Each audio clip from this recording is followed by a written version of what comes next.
Bismillahirrahmanirrahim. Assalamualaikum warahmatullahi wabarakatuh. Bismillah. Dalam kesempatan kali ini saya akan mempresentasikan sebuah artikel tentang konsep mudharabah, tinjauan, kajian fikih dan penerapannya di bank syariah. Untuk yang pertama yaitu ada abstrak. Mudharabah akad ekonomi Islam yang berbasis pada kemitraan antara pemilik modal atau sahibul mal dan pengelola usaha atau mugharib. Penelitian ini mengkaji mudharabah dari perspektif fikih serta penerapannya dalam bank syariah. Metode studi kepustakaan kualitatif. Hasil penelitian menunjukkan bahwa mudharabah harus memenuhi syarat fikih agar sah dalam perbankan syariah. Akad ini diterapkan pada produk investasi seperti deposito mudharabah dan pembiayaan usaha. Namun, tantangan seperti risiko moral hazard, asimetri informasi, dan pengawasan masih menjadi kendala. Diperlukan regulasi yang lebih jelas serta pengawasan yang lebih baik untuk memastikan kepatuhan terhadap prinsip syariah dan manfaat optimal bagi semua pihak. Untuk kata kuncinya yaitu ada mudharabah, fikih, perbankan syariah, dan ekonomi Islam. Selanjutnya yaitu pendahuluan. Ekonomi Islam menawarkan berbagai instrumen keuangan yang berlandaskan prinsip keadilan dan kemitraan. Salah satunya adalah akad mudharabah. Mudharabah merupakan akad kerjasama antar pemilik modal, sahibul mal, dan pengelola usaha atau mugharib, di mana keuntungan dibagi sesuai kesepakatan, sedangkan kerugian ditanggung oleh pemilik modal, kecuali disebabkan kelalaian oleh pengelola. Konsep ini banyak digunakan dalam perbankan syariah sebagai alternatif sistem pembiayaan yang bebas riba.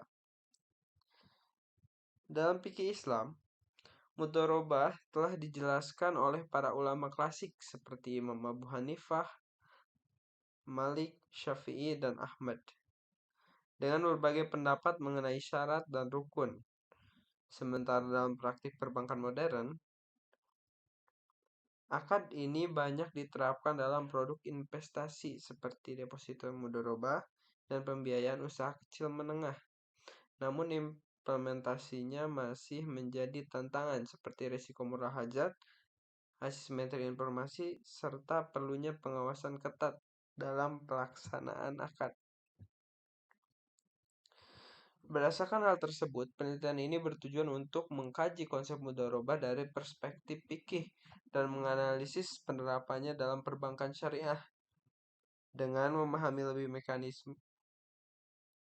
lebih dalam mekanisme dan tantangan akad mudharabah, diharapkan penelitian ini memberikan kontribusi bagi perkembangan sistem perbankan syariah yang lebih efektif dan sesuai dengan syariah. Yang selanjutnya ke pembahasan. Untuk pembahasan ada 4 pokok pembahasan yang akan dibahas pada kesempatan kali ini. Yang pertama ada pengertian mudharabah, yang kedua dasar hukum mudharabah, yang ketiga tinjauan mudharabah dalam fikih, dan yang terakhir yaitu sistem penerapan konsep mudharabah pada perbankan syariah. Langsung saja ke pembahasan pertama yaitu tentang pengertian mudharabah. Mudharabah secara etimologis, mudharabah merupakan bentuk masdar dari fi'il madi dharaba yang memiliki makna berdagang atau melakukan perdagangan. Istilah mudharabah juga dikenal sebagai muamalah sebagaimana masyarakat muslim di Irak menyebutnya dengan istilah tersebut. Sedangkan secara terminologi, mudharabah adalah perjanjian akad kerjasama antara pemilik modal dan pengusaha modal. Selain itu, mudharabah disebut juga sebagai qirad. Ulama hijaz menggunakan istilah qirad yang berasal dari kata qirad yang berarti al-qat'u atau pemotongan. Hal ini merujuk pada praktik di mana pemilik modal menyisihkan sebagian hartanya sebagai modal usaha dan menyerahkan pengelolaannya kepada pihak lain. Sebagai imbalannya, pengelola bisnis akan membagi sebagian keuntungan dari hasil usaha dan pekerjaannya kepada pemilik modal. Dalam terminologi asing, bagi hasil dikenal sebagai profit sharing, yang dalam kasus ekonomi diartikan sebagai pembagian laba. Dalam mekanisme keuangan syariah, sistem bagi hasil diterapkan pada produk-produk penyertaan, baik dalam bentuk penyerahan penuh maupun penyertaan bersama. Pihak-pihak yang terlibat dalam bisnis ini harus menjunjung tinggi transparansi dan kemitraan yang ideal. Hal ini dikarenakan pemasukan dan pengeluaran rutin yang terkait dengan bisnis penyertaan bukan untuk kepentingan pribadi pelaku usaha, melainkan untuk kepentingan bersama. Lanjut ke pembahasan yang kedua, yaitu tentang dasar hukum mudharabah. Untuk dasar hukum mudharabah ada 4 dasar dari segi fikih. Yang pertama yaitu Al-Quran, hadis, ijma, dan qiyas. Yang pertama Al-Quran. Dalam usaha mencari rezeki dan mengembangkan kekayaan, seorang pebisnis muslim dianjurkan untuk berusaha dengan berbagai cara yang diperbolehkan, sambil tetap bertawakal kepada Allah Subhanahu wa taala tentunya. Rezeki merupakan anugerah dari Allah Subhanahu wa taala yang telah diberikan kepada siapa saja yang sesuai dengan kehendaknya.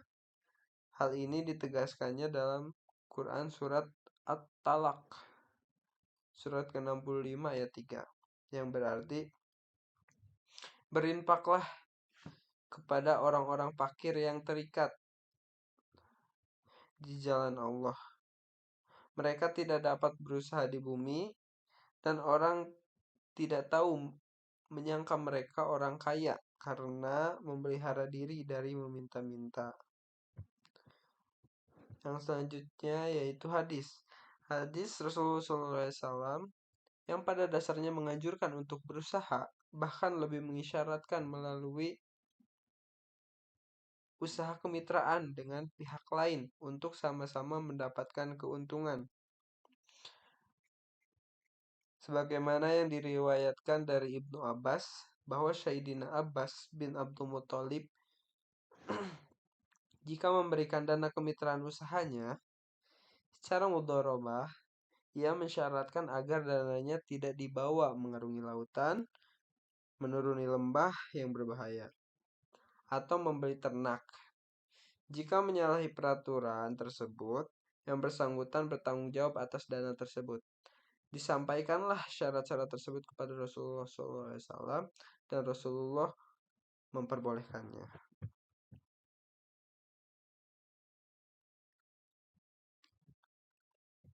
Yang selanjutnya yaitu ada ijma. Salah satu bentuk ijma dalam mudharabah dapat dilihat dari adanya riwayat yang menyebutkan bahwa sekelompok sahabat memanfaatkan harta anak yatim dalam akad mudharabah. Tindakan tersebut tidak dapat penolakan dari para sahabat lainnya, sehingga menunjukkan adanya kesepakatan di kalangan mereka. Dan yang terakhir yaitu qiyas. Mudharabah dikiaskan atau dianalogikan dengan al-musyaqqah, menugaskan seorang untuk mengelola kebun. Dalam masyarakat, terdapat individu yang memiliki keterampilan dan kemauan untuk bekerja, akan tetapi tidak memiliki modal. Oleh karena itu, konsep mudharabah hadir sebagai solusi yang menghubungkan kedua kelompok tersebut dengan tujuan menciptakan kemaslahatan dan membantu memenuhi kebutuhan ekonomi mereka. Berdasarkan dasar-dasar hukum yang telah dikemukakan baik dari Al-Quran, hadis, ijtihad sahabat, ijma, maupun kias, dapat disimpulkan bahwa akad mudharabah diperbolehkan. Bahkan praktik perikatan seperti ini telah berlangsung sejak masa Rasulullah SAW dan terus berlanjut pada zaman para sahabat sampai sekarang. Untuk pembahasan ketiga yaitu tentang tinjauan mudharabah dalam fikih. Dalam fikih, mudharabah adalah sistem kerjasama di mana seorang pemilik modal menyerahkan dananya ke pengusaha atau pekerja untuk dikelola. Keuntungan yang dihasilkan akan dibagi dengan sesuai kesepakatan yang telah ditetapkan dalam kontrak. Namun jika terjadi kerugian, seluruhnya ditanggung jawab pemilik modal selama tidak disebabkan oleh kelalaian pengusaha. Dalam skema ini, mugharib berperan aktif dengan memberikan kontribusi berupa tenaga, waktu, pemikiran, dan keterampilan dalam mengelola usaha agar menghasilkan keuntungan. Keuntungan yang diperoleh kemudian dibagi dengan perjanjian yang telah disepakati sebelumnya. Setelah itu terdapat beberapa ketentuan fikih yang mengatur tentang pelaksanaan mudharabah agar tetap sesuai dengan prinsip syariah. Ada beberapa aspek penting dalam mudharabah. Yang pertama yaitu modal. Dalam fikih, modal dikenal dengan istilah Rasul Mal. Para sahabat menetapkan beberapa persyaratan terkait modal. Antara lain, yang pertama harus berupa modal uang yang berlaku agar dapat menghindari potensi perselisihan di kemudian hari. Oleh karena itu, modal dalam bentuk piutang tidak sah untuk dijadikan sebagai modal mudharabah karena sulit untuk mengukur keuntungan serta menimbulkan konflik dalam pembagian hasil. Yang kedua yaitu harus diserahkan sepenuhnya kepada pengelola usaha atau mugharib pada saat kontrak telah disepakati. Selanjutnya, harus jelas jumlah dan jenis agar tidak terjadi ketidakpastian dalam perjanjian. Setelah modal yaitu yang kedua ada manajemen. Kontrak mudharabah dalam fikih dibagi menjadi dua. Yang pertama ada mudharabah mutlaqah, di mana pemilik modal atau sahibul mal memberikan kebebasan penuh kepada pengelola usaha atau mugharib dalam menentukan jenis usaha dan cara pengelolaannya selama masih sesuai prinsip syariah. Dan yang kedua ada mudharabah muqayyah, yaitu kontrak dengan batasan tertentu dari pemilik modal. Misalnya terkait jenis usaha yang harus dijalankan, lokasi usaha, atau jangka waktu pengelolaan. Dalam mudharabah, pemilik modal tidak diperbolehkan untuk turut serta dalam manajemen usaha setelah akad disepakati. Jika pemilik modal ikut campur dalam pengelolaan bisnis, maka menurut kesepakatan fuqaha kontrak mudharabah menjadi batal. Yang ketiga yaitu ada jaminan. Dasarnya, mudharabah adalah bentuk kerjasama yang bertujuan untuk saling membantu antara pemilik modal dan pengusaha yang memiliki keterampilan, sehingga dapat mengurangi kesenjangan ekonomi. Islam menekankan bahwa harta adalah titipan Tuhan yang harus dikelola demi kesejahteraan bersama dan tidak hanya diputar dalam kelompok tertentu.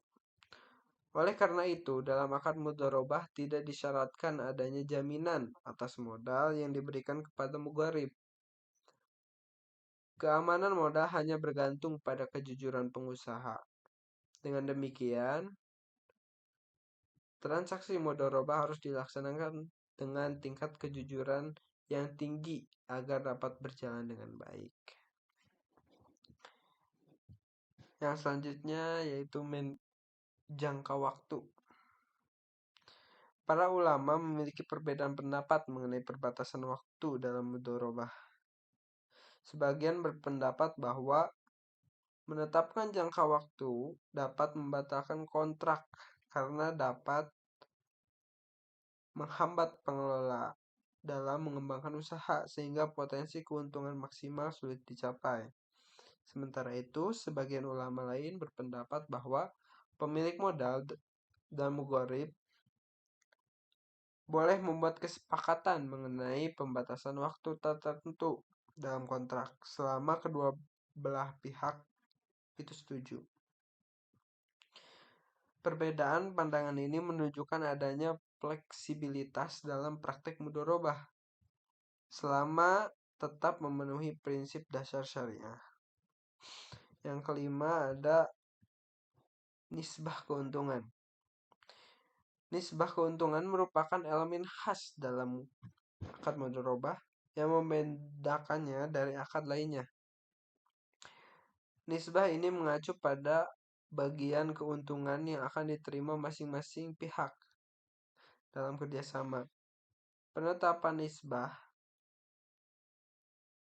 harus dilakukan sejak awal dan dicantumkan dalam kontrak.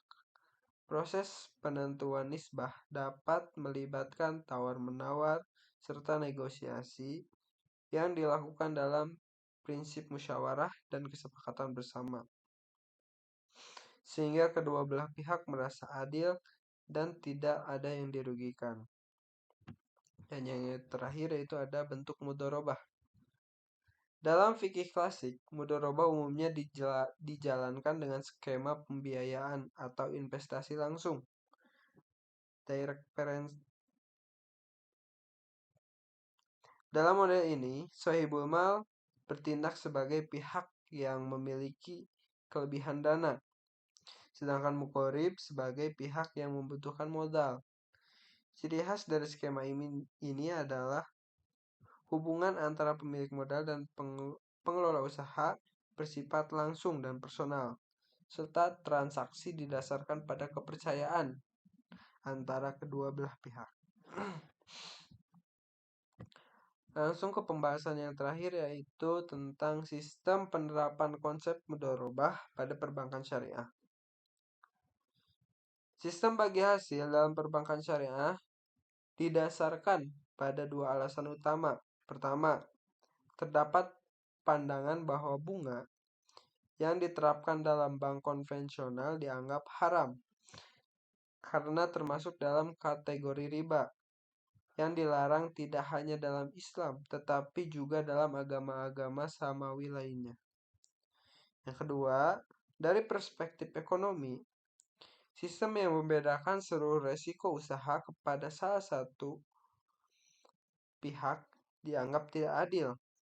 Dalam jangka panjang, sistem perbankan konvensional berpotensi menyebabkan ketimpangan ekonomi dengan menumpuk kekayaan pada segelintir individu yang memiliki modal besar. Sebagai alternatif, lembaga keuangan syariah menerapkan sistem bagi hasil ini sebagai prinsip operasional. Mekanisme ini berlaku dalam bentuk investasi, baik penyertaan modal secara penuh maupun sebagian dalam bisnis korporasi. Prinsip utama dalam sistem ini adalah transparansi dan kemitraan yang adil antara pihak-pihak yang terlibat untuk kepentingan pribadi pengelola usaha. Oleh karena itu, sebagian besar pembiayaan dalam sistem ekonomi Islam berbentuk penyertaan modal, di mana penyedia modal berbagi keuntungan maupun resiko dengan pengelola usaha. Dengan sistem ini, keuntungan dari investasi akan didistribusi secara adil antara penyedia dana dan pelaku bisnis. Sementara risiko investasi tidak sepenuhnya ditanggung oleh pengusaha saja. Dalam prakteknya, perbankan syariah menawarkan berbagai bentuk usaha berbasis mudharabah. Salah satunya pada bank umum syariah yang menghimpun dana dari masyarakat dalam bentuk simpanan seperti tabungan, deposito, dan instrumen keuangan lainnya yang sesuai dengan prinsip syariah. Dalam sistem perbankan syariah, mudharabah diterapkan dalam berbagai bentuk usaha, baik pada bank umum syariah maupun bank perkreditan rakyat syariah. Pada umumnya, bentuk usaha berbasis mudharabah mencakup penghimpunan dana dari masyarakat melalui tabungan, deposito, atau produk lainnya yang berbasis mudharabah. Penyaluran dana dalam bentuk pembiayaan usaha berbasis bagi hasil atau aktivitas perbankan lain yang sesuai dengan prinsip syariah dengan persetujuan Dewan Syariah Nasional. Sementara itu, pada Bank Perkreditan Rakyat Syariah, kegiatan berbasis mudharabah meliputi penghimpunan dana dari masyarakat melalui tabungan, deposito, dan bentuk lainnya, atau penyaluran dana dalam bentuk pembiayaan berbasis bagi hasil, atau aktivitas lain yang sesuai dengan regulasi dan mendapatkan persetujuan dari Dewan Syariah Nasional. Dalam praktiknya, teori mudharabah yang dijelaskan dalam fikih mengalami adaptasi ketika diterapkan dalam sistem keuangan syariah. Dalam hal ini, mudharib tidak hanya berperan sebagai mitra usaha, tetapi juga sebagai nasabah bank. Oleh karena itu, pihak bank memiliki keterlibatan lebih dalam pengelolaan usaha, sehingga mudharib tidak memiliki kebebasan penuh dalam mengelola bisnisnya. Meski dalam kontrak disebut sebagai mudharabah mutlaqah, bank tetap melakukan pengawasan dan kontrol terhadap usaha tersebut. Selain itu, pencairan modal dilakukan secara bertahap guna mempermudah pemantauan oleh bank. Dalam penerapan mudharabah ini, di perbankan syariah memiliki resiko seringkali tidak sepenuhnya diterapkan sesuai prinsip dasar syariah. Bank yang turut mengontrol dan mengawasi cenderung tidak menanggung resiko kerugian. Akibatnya, jika usaha mengalami kegagalan, tanggung jawab penuh seringkali dibebankan kepada mudharib. Kontrak mudharabah umumnya diterapkan untuk bisnis jangka pendek, di mana masa berlaku kontrak dapat ditentukan dengan jelas dengan mengetahui durasi kontrak. Keuntungan dapat diperkirakan dan dihitung lebih akurat. Bank syariah biasanya menetapkan rasio pembagian keuntungan berdasarkan kesepakatan dengan mudharib. Faktor-faktor mempengaruhi rasio ini antara lain prediksi laba yang akan diperoleh, kondisi pasar, strategi pemasaran, serta durasi kontrak.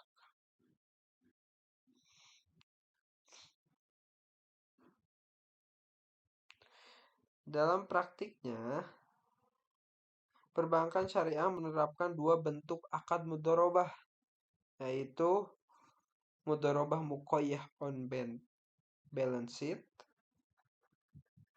atau mudharabah muqayyah off balance sheet. Yang pertama, mudharabah muqayyah on balance sheet. Dalam skema ini, dana dari satu investor dialokasikan ke beberapa pengelola usaha di sektor tertentu seperti pertanian dan manufaktur. Sedangkan mudharabah muqayyah off balance sheet, pada model ini dana investor disalurkan langsung kepada satu pengusaha tertentu, sementara bank hanya berperan sebagai pelantara. Transaksi ini dilakukan di luar neraca keuntungan bank, sehingga tidak dicatat sebagai aset atau kewajiban bank.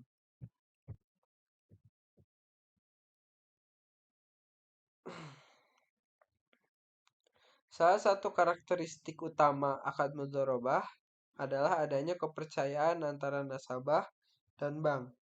Namun, Pembiayaan berbasis mudharabah sering dianggap beresiko tinggi karena adanya asimetri informasi, di mana pengelola usaha memiliki informasi lebih banyak mengenai kondisi bisnis dibandingkan bank. Hal ini dapat menimbulkan tantangan dalam pengawasan dan pengelolaan risiko bagi lembaga keuangan syariah. Ketidakseimbangan informasi ini dapat memicu moral hazard dari pihak mugharib, di mana mugharib dapat mengambil tindakan yang lebih menguntungkan dirinya sendiri, tetapi berpotensi merugikan sahibul mal. Oleh karena itu, mugharib memiliki tanggung jawab utama dalam menjalankan usaha, termasuk dalam pengelolaan, penyimpanan, dan pemasaran. Ia harus mengelola modal yang dipercayakan kepadanya dengan baik dan cermat, sesuai dengan ketentuan yang telah disepakati dalam kontrak mudharabah. Jika kerugian diakibatkan oleh kelalaian atau penyimpangan yang dilakukan oleh mugharib, maka ia harus menanggung akibatnya. Namun jika kerugian terjadi bukan karena kesalahan mugharib dan sesuai dengan risiko bisnis yang wajar, maka pihak bank sebagai sahibul mal yang menanggungnya.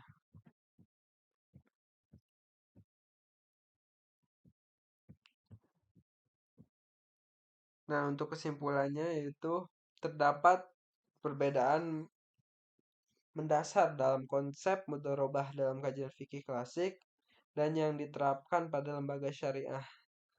Perbedaan ini terlihat pada pemberian modal kerja, pengelolaan manajemen usaha, pembatasan jangka waktu, pola mudharabah yang digunakan, serta jaminan atas harta mudharabah. Prinsip kehati-hatian atau prudensial menjadi hal yang sangat penting bagi perbankan dalam pemberian biaya atau pendanaan. Oleh karena itu, perbankan syariah perlu memodifikasi konsep mudharabah agar dapat diterapkan dalam dan dikembangkan dalam dunia perbankan. Meskipun terjadi perbedaan mendasar, hal ini tidak berarti mengurangi nilai dari konsep fikih klasik. Sebaliknya, penerapan konsep tersebut disesuaikan dengan kondisi sosiokultural saat ini. Perkembangan konsep-konsep muamalah dalam fikih klasik oleh dunia perbankan merupakan bentuk penerapan prinsip ijtihad yang memang harus terus dikembangkan. Mungkin cukup sekian penjelasan dari saya.